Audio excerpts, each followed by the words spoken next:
Alright guys, it's the fun coming at you from Southern Longleaf Outdoors. Hey, so I've been working on a little project for the last little bit about for my lawn, both my front yard and my backyard.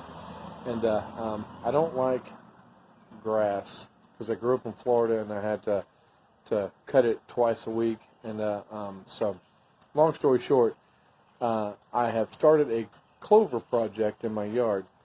It just so happens that my yard and the next door neighbor's yard is the only outlet for deer running back and forth between the pond back there and this neighborhood. And so this is a project A to help feed them, especially during the brownout during the wintertime. Or B to keep them away from the highway that's probably about a quarter mile, and then the big interstate that's about half a mile away. My next door neighbor has 2 beehives, so this really does help his beehives greatly. Every day I come home, I see the bees buzz around, which is a great thing, right? And I have a small orchard in the backyard, so that works.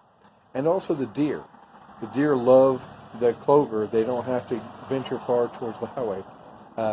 Clover also fertilizes the ground. They don't require near as much water because their roots are longer. If you have a yard that is a low traffic area, it's more for ornamental, this may be an option for you. I don't think HOAs will approve of it, but I do not live in a communistic society. I have a regular neighborhood, so where I have people say, it's the wrong color, you can't have it. No, I don't live there. This is my yard, my house, and that's what we do, right? So, I'm not going to rely on a committee to tell me what I can do. Okay, number 1, clover. It is very, very good for the environment. It requires, I use Durana clover because I'm from the greater Augusta area in Georgia. And Durana clover was derived at the University of Georgia. And it's specifically designed to grow in our environment. When you plant it at the right time, has a lot of attributes that are great for this type of environment. The roots grow deeper, and but it doesn't grow too tall, right? So you don't want clover that's knee high. This grows about mid calf. It's a white clover. It's a derivative of a Dutch clover, and I do believe a Dutch and an Apache, but I could be mistaken with that. Anyway, sorry, cat hair. Another thing, it grows. Whereas you would cut your grass every week, this I have to cut my grass about every 3 weeks. Okay, so this is my lawn. This is the driveway. Let me show you the scope. This is you see the area out there. That area gets the most sun. That's the east, southeast most quadrant of the yard because the sun comes this way. And you can see it has taken over quite well. If I walk past the feeder, see my neighbor's yard.